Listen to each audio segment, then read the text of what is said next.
arsons that have taken place of late and how we came through the investigation and how we ended up with the charges. I will remind you that this is an ongoing investigation. Just because we've made charges doesn't mean the investigation is done, and we'll speak more about that in just a moment. My name is Byron Tucker, the Public Information Officer for the Alamance County Sheriff's Office. I've given you all hard copies of our press release and one of the individuals who was arrested, but rest assured that after today's press conference, I will send out digital copies so that you'll have that as well. There are a few folks first. Before we begin, I'd like to introduce to you first the Honorable Mayor of Graham, Ms. Jennifer Talley. Also with the City of Graham, Assistant Chief Rodney King with the Police Department. Also with the Graham Police Department, Captain Tony Velez. So if you have specific questions for Graham, you can ask Captain Velez or Assistant Chief King. District Attorney, the Honorable Sean Boone is with us today as well. Graham Fire Chief Tommy Cole. Also Alamance County Fire Marshal John Payne is with us today. Fawcett Fire Department Chief Jimmy Westbrooks. Also with us today, I'd like to introduce our Chief Deputy of the Alamance County Sheriff's Office, Jackie Fortner. Also in attendance with us, Lieutenant Brad Hall, who heads up our Criminal Investigation Division, or also known as CID. Also, one of our partners in this investigation, the ATF, Alcohol, Tobacco, and Firearms, and with us today is Resident Agent in Charge, Jason Walsh. So again, we appreciate you being here, and at this time I'd like to introduce Sheriff Terry Johnson. Good evening. Glad everyone's here today.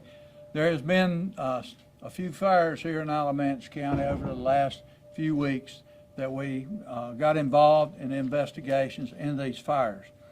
First one occurred on November the 12th, 2023 at approximately 7:56 p.m., which was the Cup Weaving Mills in the City of Graham.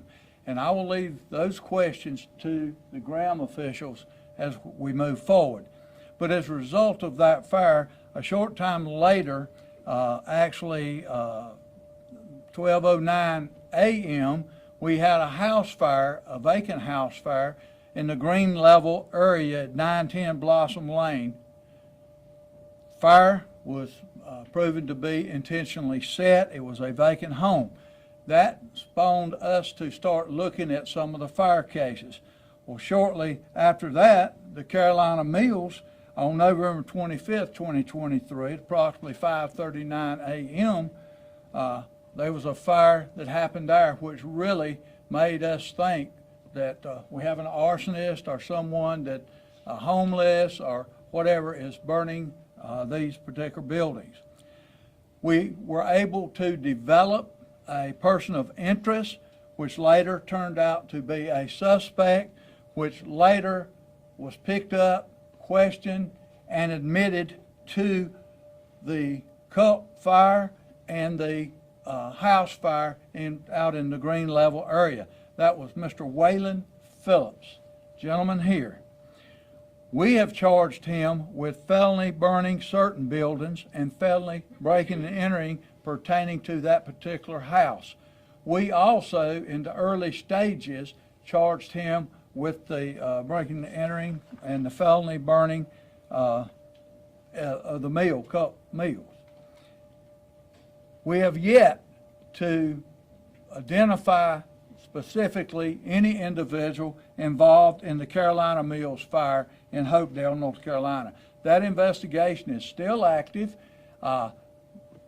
Personally, in my mind, there's no doubt that fire was set due to the fact of no electricity to that particular building and no lightning flashing that night. We called in the Bureau of Alcohol, Tobacco, and Firearms, Graham Police Department, because of the fire that happened in Graham and the boy admitting to that fire on the particular night. Fire chiefs, the fire marshal, all of us worked collectively. Graham Fire Department trying to figure out what happened and how these fires occurred and who in fact was responsible. Like I said, the first person that we picked up and arrested was Waylon Phillips, white male, 22 years of age. And you can see here is the fire at Cup Finishing or Cup Weaving in Graham, which was located on 300 East Parker Street. Now, you see a lot of people say, well, do y'all know exactly where the fires occur? We do, as a result of the confession of Waylon Phillips.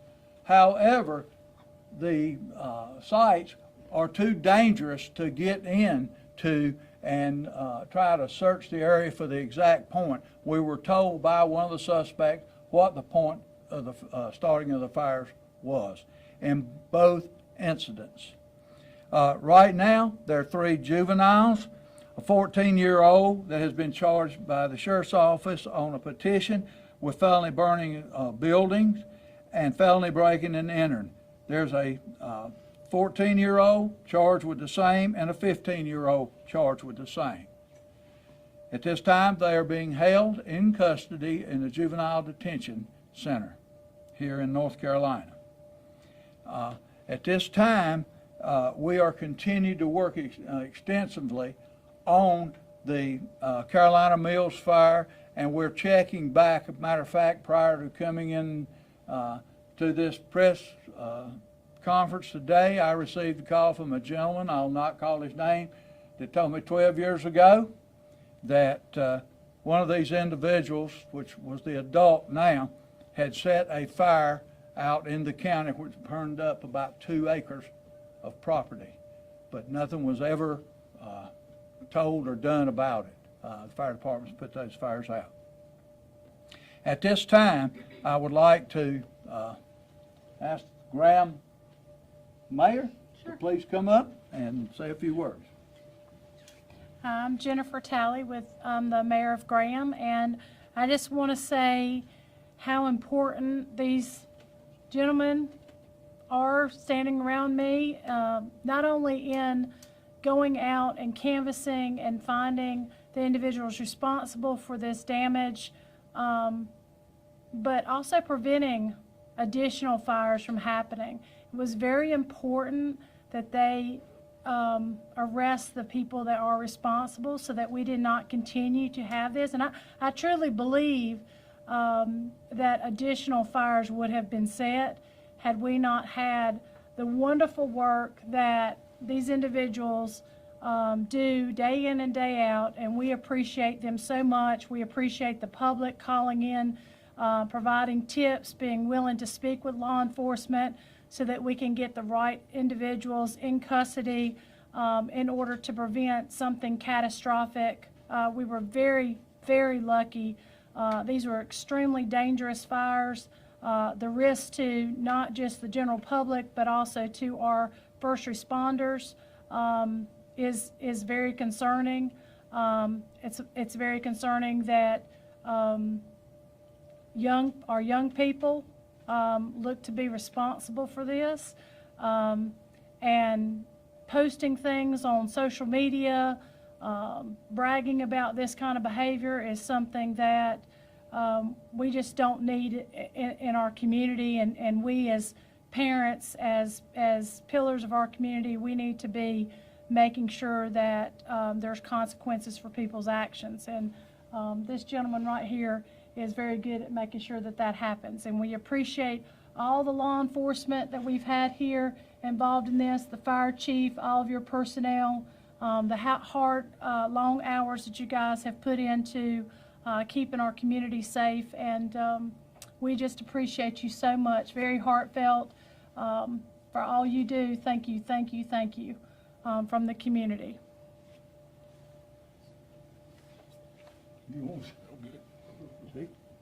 We have a release for the meeting. Okay. I'd like to ask our ATF supervisor, Mr. Jason Walsh, to come up. They have been an integral part of this investigation, especially our Carolina Mills, and we have a great working relationship with them, and they are there when we call them. Please, come up. Thanks, Sheriff. Appreciate the opportunity of being here today. At ATF, we continue to support many of our local state fire teams as well as law enforcement teams. Arson is obviously a very serious crime, one that we at ATF take very serious. We have a cadre of experts, certified fire investigators that are on call 24/7 to respond to incidents just like this. This, as you saw, was a massive scene. However, based on their hard work, diligence, and working with our state and local partners, in this incident, we've been able to come to a conclusion. We hope and justice will be brought on those individuals responsible for this fire. Thank you for the opportunity. Like our district attorney, Sean Boone, to please step up. Everything that has been discussed here today has fallen sort of under an umbrella that we commonly call arson. Let me just be specific about the charges. There is no specific arson charge among these cases. In North Carolina, arson charges relate to dwelling houses, homes. There are statutes that cover a wide variety of structures, and this falls under that. So just to be clear, when you talk about what the exposure is for somebody, an adult in North Carolina charged with the offense of burning the mill, for example, that's a Class F felony in North Carolina, which is about the mid-range of where our felonies stand. Our felonies range from Class A, which is first-degree murder, all the way down to Class I. So it's sort of in the middle there. The maximum punishment, the maximum exposure is 59 months in prison, and that depends on what one's record is. Now, as for the juveniles, they have been petitioned under the same charges. They are not charges that would give a mandatory transfer to adult court, to Superior Court in North Carolina, but they are charges that are eligible, given the ages of these juveniles, to be transferred to adult court. That can be done upon the motion of the prosecutor, and we will review that once we get the case file. It can be done on the motion of the defense attorney or even of the court itself. And it will ultimately be the decision of the court, of whoever is presiding that day, to determine whether or not the juveniles will remain in juvenile court for their disposition, or if they'll be moved to adult court. But I just want to make that clear that what we're talking about, arson, what we think about in general terms is when a home or somebody's house is on fire, is first-degree arson in North Carolina if you burn an inhabited home where there are people actually in the home. Second-degree arson if you burn a dwelling house and the people are not home. Those are both higher level felonies than burning of a structure. But that being said, we still take any burnings very seriously, because obviously these things can get out of control. You can actually cause an arson by starting a fire in a specific dwelling, and you can even cause a homicide. If somebody were to have been killed in this instance, even though it was not an arson, it could still be subject to felony murder, and somebody could be prosecuted for first-degree murder on that theory.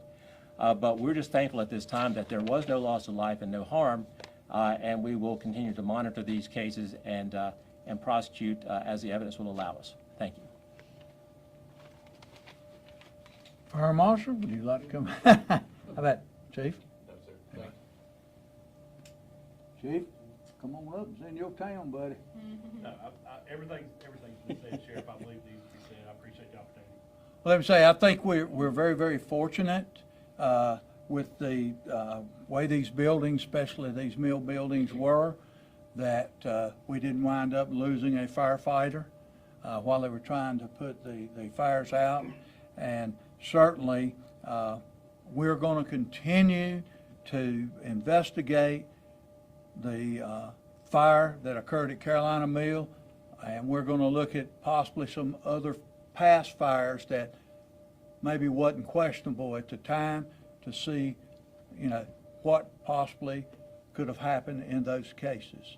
I want to thank every single fire agency, law enforcement agency, even the federal government agency of the Bureau of Alcohol and Firearms for their assistance. If you could have been out at the Carolina Mills and seen all the agencies out there working together, Chief Fawcett, that was very rewarding as sheriff to see these agencies working hand in hand to try to develop a cause and a suspect, and luckily we were able to generate a person of interest that later become a suspect, that later confessed to burning two of the places. The one on Apple Blossom Lane in Green Level, the vacant house, and certainly the mill on East Parker Street, Cup Weaving Mill. Are there any questions? Yes. No. I'll start. Does Mr. Phillips have anything else on his record? No, ma'am. Completely clean. Nothing that would count for felony sentencing purposes, Okay. ma'am. When you said you'll be looking at some previous fires, is the fire that happened last year at the Culp Weaving Fire Mill going to be investigated as well? We're going to be looking at all of those type fires to try to determine, you know, it's hard to say that that fire was set because, you know, it's been a long time since that fire was set. But we're certainly asking for people that may have information on any old fires or the Carolina Mills fire to please call into the sheriff's office or the fire marshal's office or the fire department's office. And I am at this point going to offer a $2,000 reward for information leading to the arrest and conviction of the individuals involved in the Carolina Mills fire. Yes. Is there any significance to this home on Apple Blossom Lane? Did Mr. Phillips have any connection to the home, or was it just a random, are we able to Go ahead. talk about that? So right now, we don't have anything to believe that there was actually significance. It appears right now just a crime of opportunity. And whoever wants to answer this, juveniles, the 3 juveniles are listed with charges related to the Green Level House fire, but it said that they were also involved in the Culp Weaving fire, so will charges be forthcoming for that as well? Yes, Graham investigators already obtained petitions on the juveniles for the fire that occurred in Macomb. Okay. And we are looking at obtaining a petition on the breaking and entering of the house fire. Oh, I was just gonna say, Sheriff, you said that, Mr. Phillips was interviewed and he explained where the fires were started. Did he say why? Did not. We do not know why these individuals started the fire. We were told how they were started. One was started with gasoline, the house, and one was started in the mill by setting a fire to papers on an old desk there. And that's all we know. And the juveniles, of course, they were all together, I guess, just being boys, that shouldn't have set fires. Is there mental health issues with Mr. Phillips that we are aware of? I'm certainly not a mental health physician or doctor. I'm sure he will be evaluated, and we'll see at that time. Yeah, I'll ask, were there anything that Mr. Phillips might have said that indicated that this was planned out as opposed to just, him going in there with gasoline? Was not that I'm aware of. Question. Can either the mayor or the sheriff speak to the historical nature of the mills that have been called or set fire? So, both the mills were historic mills that operated. They were both vacant and had fallen in disrepair. I think the one out in Hopedale, I believe, was for sale. And I think that they were trying to expedite a sale on the one in Graham. I think that had been in and out of court quite a bit due to some title issues. And one of the property owners being from out of the country. So. While you're up there, I know that we kind of spoke about the owners of the Culp Weaving Mill building the last, a couple weeks ago. Have you been able to talk any more with them about this entire situation, the investigation? Are they trying to do anything to help y'all out with this building? Are they communicating with you at all? We have been reaching out to them for sure. We're trying to do everything that we can to encourage the property owner to either bring the building into compliance or either sell the mill to someone that will bring it into compliance. So we're still working through those talks, and we certainly hope to have something done here. I think in one sense, the fire happening, there was a lot of things that were being stored in the building that they were having trouble, like they were going to have to relocate it. Now doesn't seem to be their big issue. So hopefully, keep our fingers crossed that we're able to negotiate something to be able to move forward on that property and restore that community there, because it is a problem. But I have one more question for the DA. Yes, When is the next court date for Mr. Phillips? I don't know the next court date for Mr. Phillips. We can check it out in the nccourts.org. Mm-hmm. You can find his name by county, but typically after the first appearance, they are required to be a court date set within the next 15 business days of that.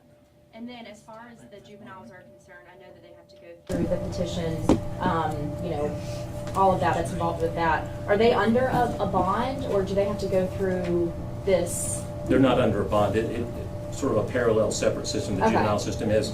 But as far as any type of bond, that would not be the case until or unless they were transferred to adult court. Okay, gotcha. I have one more question.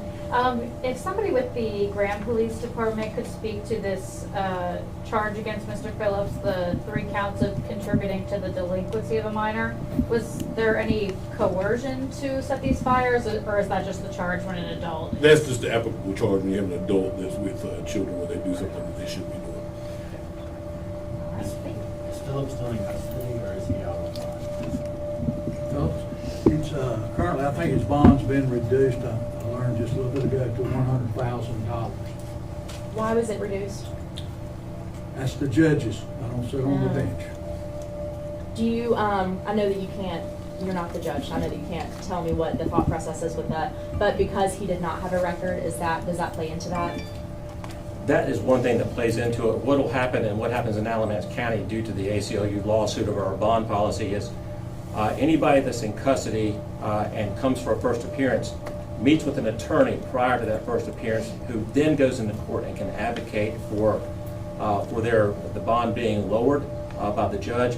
One of the things that does come into to play that is considered is whether or not they're a flight risk, whether or not they have a prior record, and they are a continuing threat to the community. So all those things the judge considers. They hear from the attorney for the defendant at the time, and the state's able to be heard. So the judge has some information by which to make a decision. Thank you.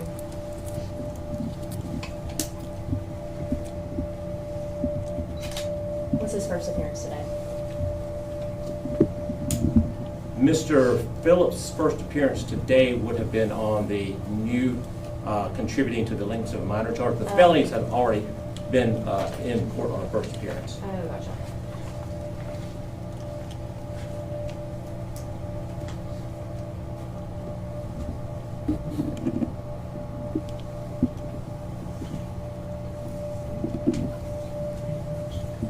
I think we're good unless anyone else has anything. Yeah. If we could, I'd like to show them all the buildings that we have that was burned, and explain to you, especially in the mills, why we could not get in there to do a sufficient, what I call crime scene search, because those walls were falling. This is the house on Apple Blossom Road or Lane, out in the green level area that they set on fire. Been charged with. This is the cup weaving in ground that was set on fire. And that's the one, Carolina Mills and Hopedale. And those walls, I could probably take my hand and push one of them down because they're so weak. Both were destroyed.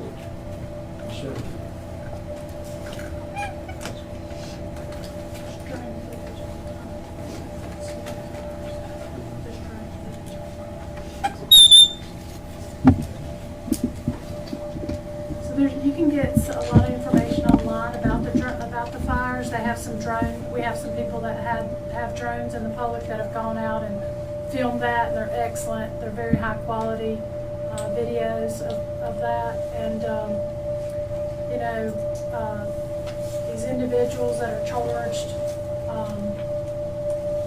posting things online about these things, very disturbing to watch. It's upsetting.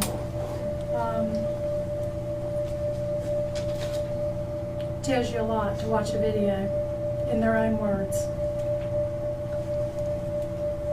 And it's a shame that, we have such young people getting in trouble like this. They're going to have a record the rest of their life.